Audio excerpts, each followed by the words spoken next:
Hello friends, स्वागत है आपका हमारे YouTube channel study smart IQ में। और मैं हूं सबा परवीन। और आज हम फिर पढ़ने जा रहे हैं आरआरबी ग्रुप डी 2025 के लिए जीके जीएस की क्लास।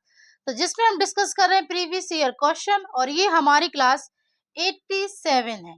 इससे पहले हम 86 क्लासेस से कर चुके हैं।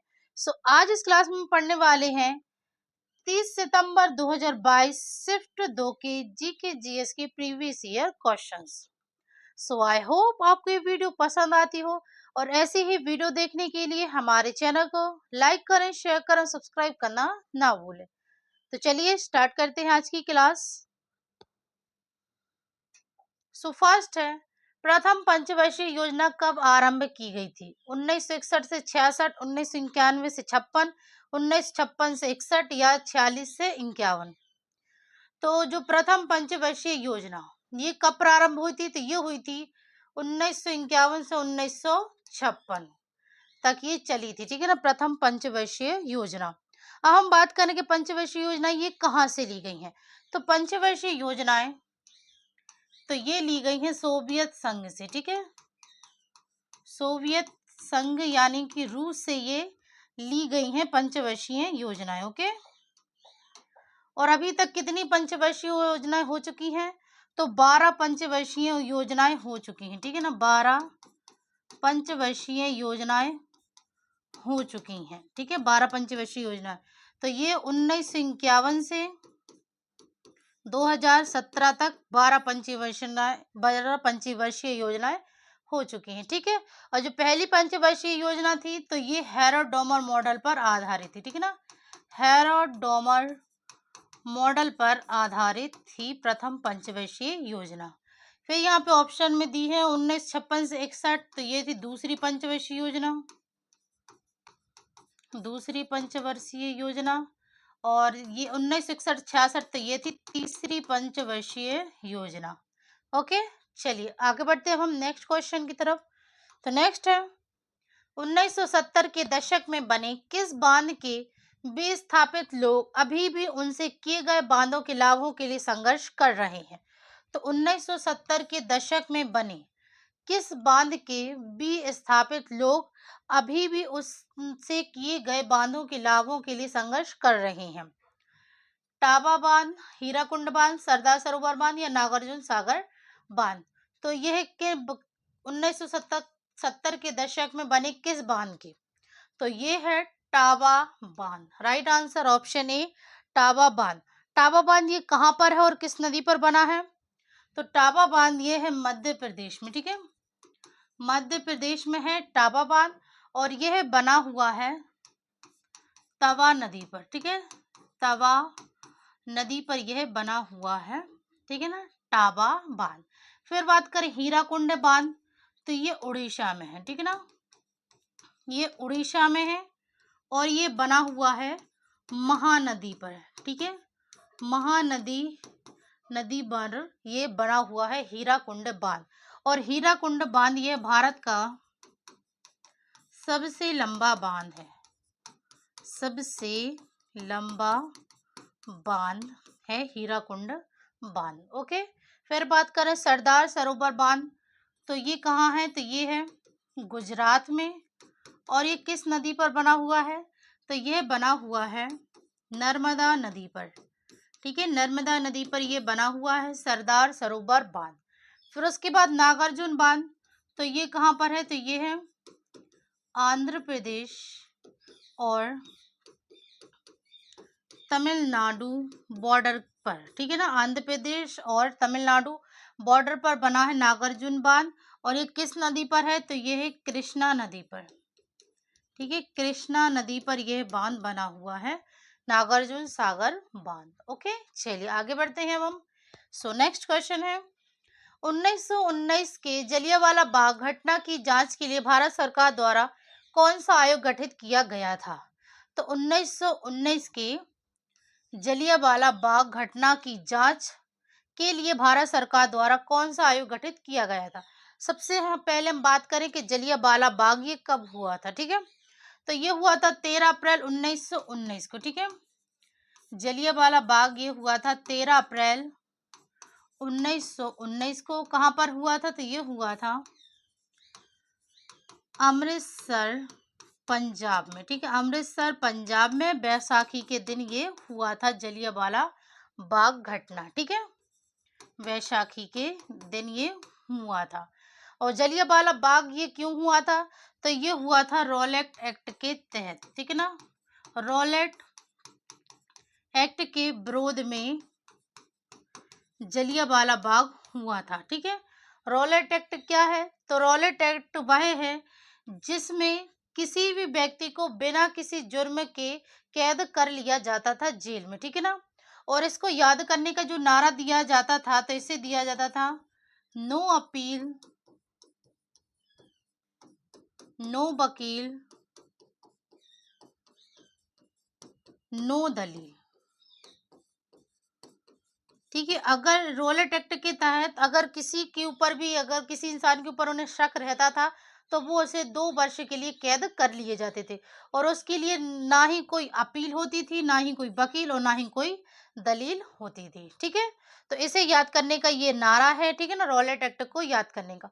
और इसी के विरोध में हुआ था जलियांवाला बाग घटना 13 अप्रैल 1919 को अमृतसर पंजाब में बैसाखी के दिन। और इस समय बैसाखी के दिन, ठीक है ना, अमृतसर पंजाब में जनरल डायर के कहने पर, जनरल डायर के कहने पर गोलियां चलवाई गई थी, ठीक है ना। वहां पर जनरल डायर के कहने पर गोलियां चलवाई थी, जिसमें कई लोग मारे गए थे, महिलाएं, बच्चे, पुरुष, ठीक है, बहुत सारे लोग मारे गए थे, ठीक है ना। और इस समय भारत का वायसराय कौन था? तो भारत का वायसराय था लॉर्ड चेम्सफोर्ड, ठीक है, चेम्सफोर्ड, यह उस समय भारत का वायसराय था, ठीक है। फिर अब हम आते हैं अपने क्वेश्चन पर। तो 1919 की जलियांवाला बाग घटना की जांच के लिए भारत सरकार द्वारा कौन सा आयोग गठित किया गया था? तो यह गठित किया गया था हंटर आयोग, ठीक है। राइट आंसर है ऑप्शन सी, हंटर आयोग। और आपको ये समझ में आया कि रॉलेट एक्ट के विरोध में जलियांवाला बाग घटना हुई थी, ठीक है। और रॉलेट एक्ट क्या है, और जलियांवाला बाग हत्याकांड कब हुआ और किसकी वजह से हुआ, ठीक है। चलिए अब हम आगे बढ़ते हैं। नेक्स्ट क्वेश्चन है, 6 से 14 वर्ष की आयु के बीच माता पिता या अभिभावकों को अपने बच्चों की शिक्षा के अवसर प्रदान करने चाहिए। यह शिक्षा के अधिकार कानून का हिस्सा कब बना? 2009, 2008, 2004 या 2005 में।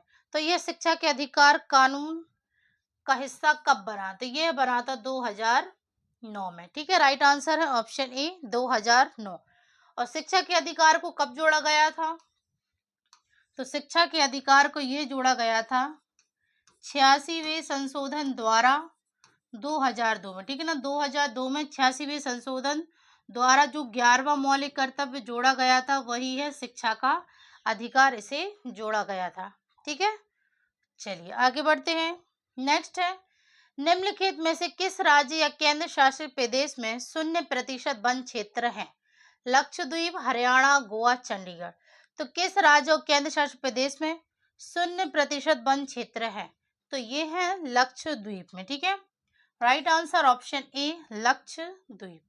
चलिए नेक्स्ट, गोलीय दर्पण के मुख्य अक्ष के संबंध में निम्नलिखित में से कौन सा कथन सही है? पहला है, मुख्य अक्ष एक काल्पनिक रेखा है जो दर्पण के दोनों ओर विस्तारित होती है। दूसरा है, मुख्य अक्ष वक्रता केंद्र मुख्य फोकस और ध्रुव से होकर गुजरता है। और सी है, वक्र दर्पण के लिए मुख्य अक्ष वक्र होता है। तो इनमें गोलीय दर्पण के मुख्य अक्ष के संबंध में जो कथन सही है वो है ऑप्शन ए और बी, ठीक है।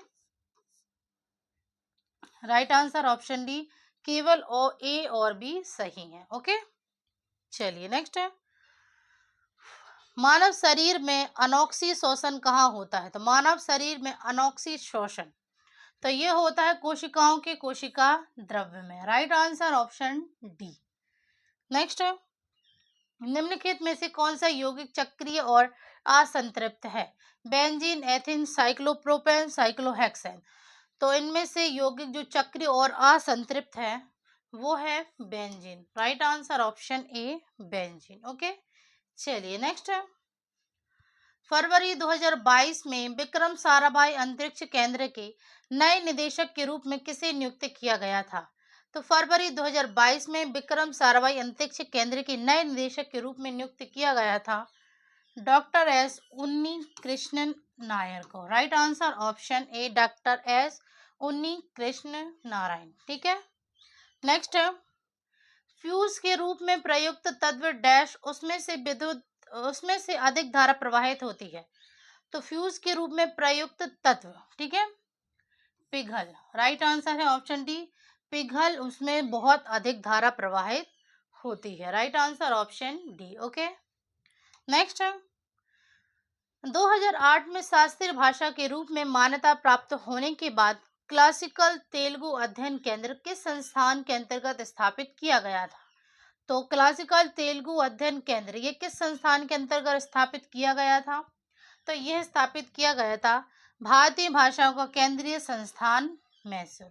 Right answer option B. Okay, next है सुंदरवन बायोस्फीयर रिजर्व किस राज्य में स्थित है। सिक्किम, मध्य प्रदेश, उड़ीसा, पश्चिम बंगाल।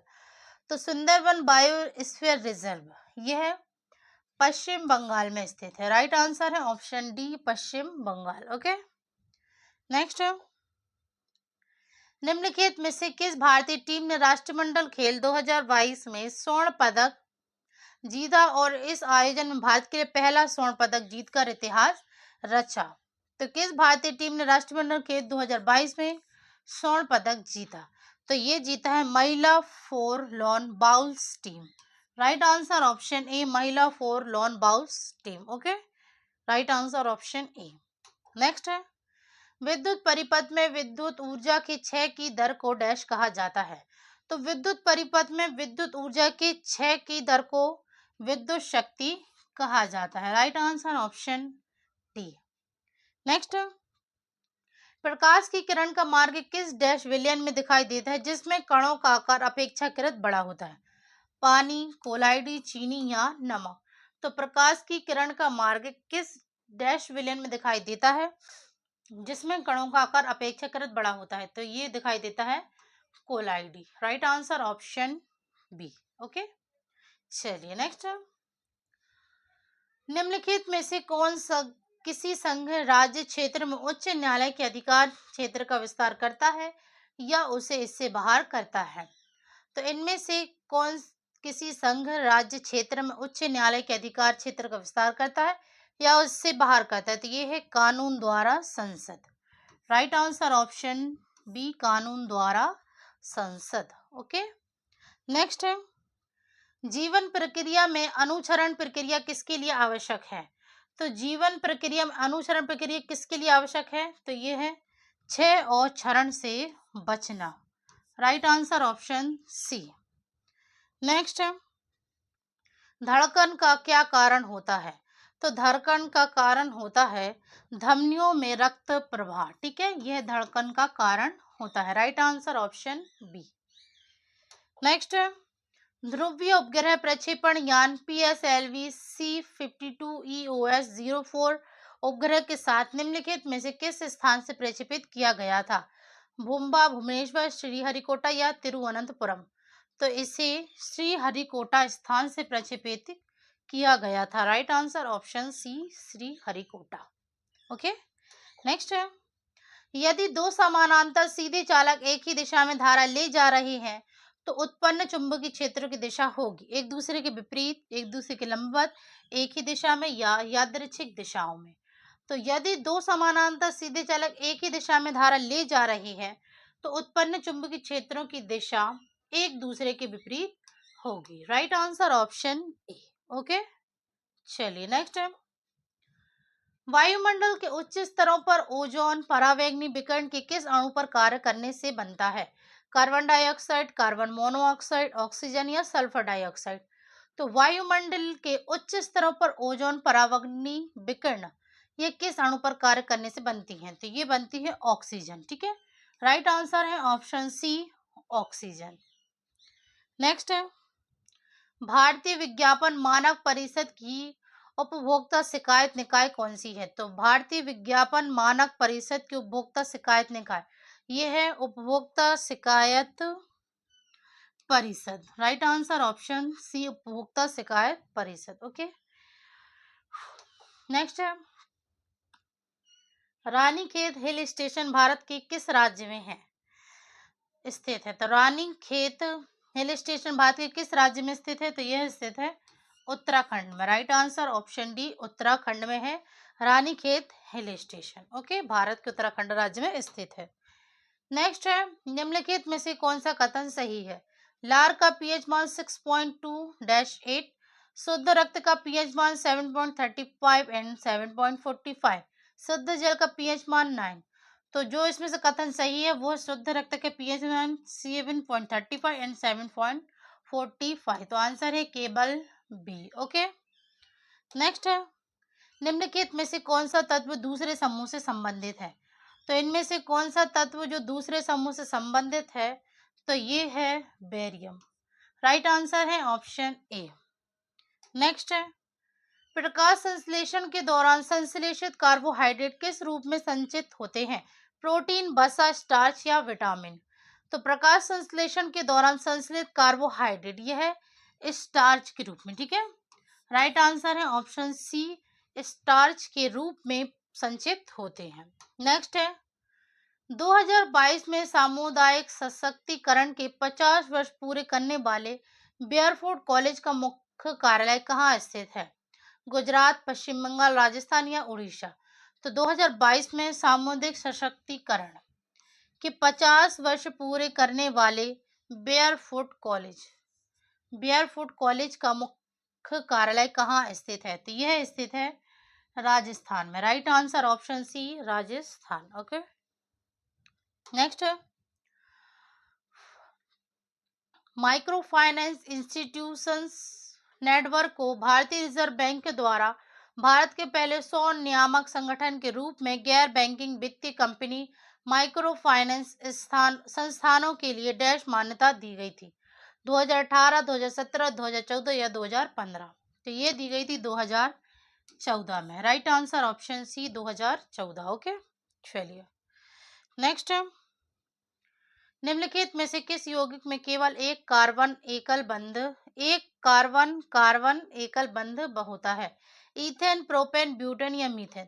तो किस यौगिक में केवल एक कार्बन एकल आबंध होता है? तो ये होता है इथेन में।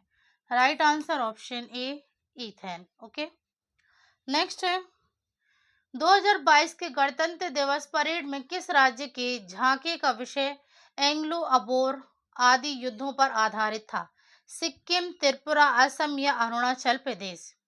तो 2022 के गणतंत्र दिवस परेड में, ठीक है ना, किस राज्य के झांकी का विषय एंग्लो अबोर युद्धों पर आधारित था? तो ये था अरुणाचल प्रदेश। ठीक है, राइट आंसर है ऑप्शन डी, अरुणाचल प्रदेश राज्य के झांकी का विषय था। ओके, चलिए नेक्स्ट है, दी गई अभिक्रिया में कौन सा पदार्थ ऑक्सीकरण से गुजरता है?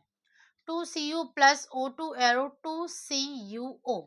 तो इन अभिक्रिया में कौन सा पदार्थ ऑक्सीकरण से गुजरता है? तो ये है cable copper. Right answer option ए, केबल कॉपर। ओके, नेक्स्ट है, फ्लेमिंग का दाएं हाथ नियम डैश में गतिमान चालक में प्रेरित धारा की दिशा बताता है? विद्युत चुंबकीय क्षेत्र, गुरुत्वाकर्षण क्षेत्र, विद्युत क्षेत्र या चुंबकीय क्षेत्र? तो फ्लेमिंग का दाएं हाथ नियम चुंबकीय क्षेत्र में गतिमान चालक में प्रेरित धारा की दिशा बताता है। ओके, नेक्स्ट, जैनियों की सार्वभौमिक प्रार्थना नवकार मंत्र में नमो अरिहंताण का शाब्दिक अर्थ क्या है? तो जैनों की सार्वभौमिक प्रार्थना नवकार मंत्र में नमो अरिहंताण का शाब्दिक अर्थ है। तो ये है, मैं उन सभी आत्माओं को नमन करता हूं जो अपने सभी गति कर्मों से बच गए हैं। राइट आंसर ऑप्शन ए। ओके, नेक्स्ट, परमाणु त्रिज्या की सही बढ़ते क्रम का चयन? तो परमाणु त्रिज्या के सही बढ़ते क्रम का चयन, तो ये है बोरोन, बेरियम, लिथियम और rubidium. Right answer option D. Okay, next, निम्नलिखित में से कौन सा कथन अपक्षेपण अभिक्रिया के बारे में सत्य है? तो इनमें से जो कथन अपक्षेपण अभिक्रिया के बारे में सत्य है, पहला है केवल जल बनता है, तो ये तो गलत है। फिर है यह एक घुलनशील लवण बनाता है, तो यह सत्य है। केवल हाइड्रोजन गैस बनती है, ये गलत है। फिर है केवल घुलनशील विलयन होता है, तो ये भी गलत है। तो जो सही है, एक अघुलनशील लवण बनता है। ओके, नेक्स्ट है, निम्नलिखित में से किसके पास किसी दिए गए क्षेत्र में नगर पालिका, नगर निगम या पंचायत बनाने का अधिकार है? केंद्र सरकार, जिला कलेक्टर, संभागीय आयुक्त या राज्य सरकार?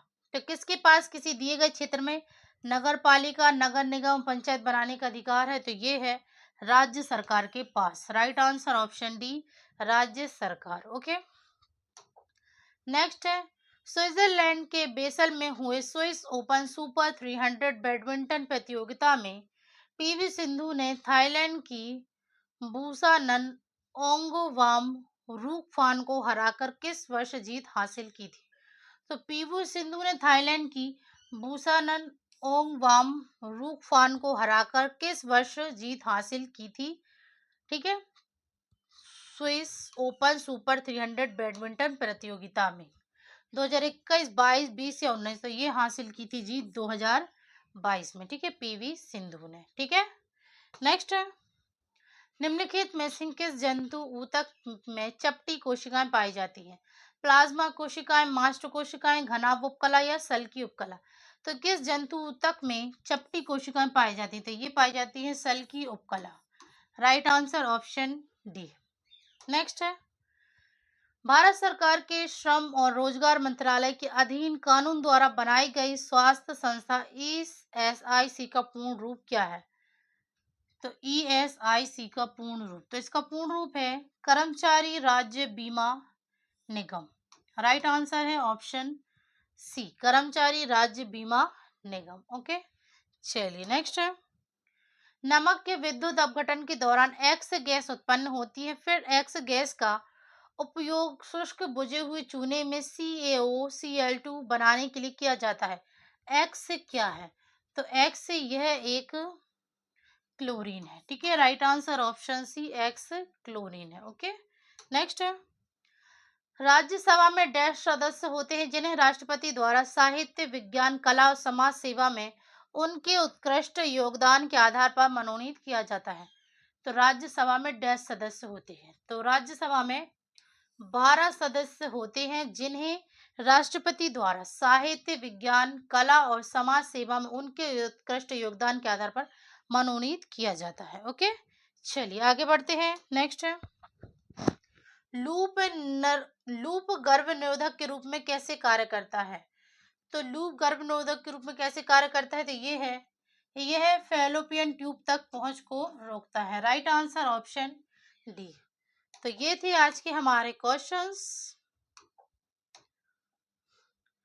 सो आई होप आपको ये वीडियो पसंद आई हो, और ऐसे ही वीडियो देखने के लिए हमारे चैनल को लाइक करें, शेयर करें, सब्सक्राइब करना ना भूलें।